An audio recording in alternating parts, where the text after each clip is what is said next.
નમસ્કાર ખેડૂત મિત્રો, અત્યારે સૌરાષ્ટ્રની અંદર સારો એવો વરસાદ થઈ ગયો છે અને જગતનો તાત કહેવાય એટલે કે ખેડૂત છે એ ખૂબ જ ખુશખુશાલ છે.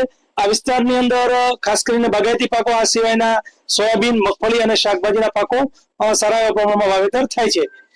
મગફળીનો પાક છે તો મગફળીની પાકની અંદર જે ખેડૂત માટે જે માથાના દુખાવો સમાન જે કોઈ પ્રશ્ન છે એ છે કે મગફળી એકદમ પીળી પડી જતી હોય છે. તો મારી સાથે અત્યારે છે ઉપેનભાઈ કાનાબાર. તો આપણે એમને પૂછીએ કે આ મગફળી છે એ પીળી પડવાનું કારણ શું અને આ પીળી પડવાનો જે યોગ્ય ઉપાય, યોગ્ય સોલ્યુશન છે એ આ ચેનલના માધ્યમથી આપ ખેડૂતને આપો. ઉપેનભાઈ,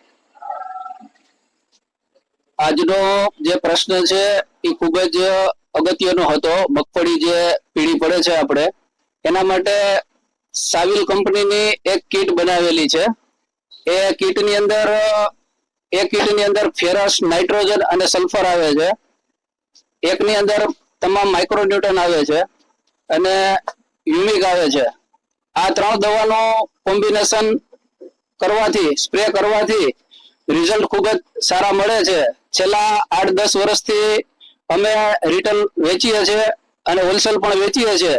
તો મારે તમામ ગીર પંથકના ખેડૂતોને તથા ગુજરાતના તમામ ખેડૂતોને એવો અનુરોધ છે કે આ કીટ વાપરી અને જે મગફળી પીળી છે એનો પ્રશ્નનો તમારો હલ થઈ જાય એવા માતરમ, ભારત માતા કી જય.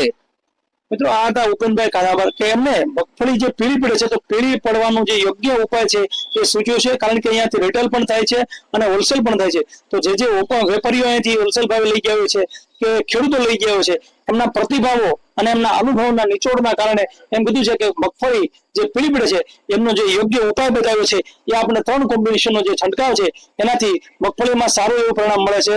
અસ્તુ, ભારત માતા કી જય.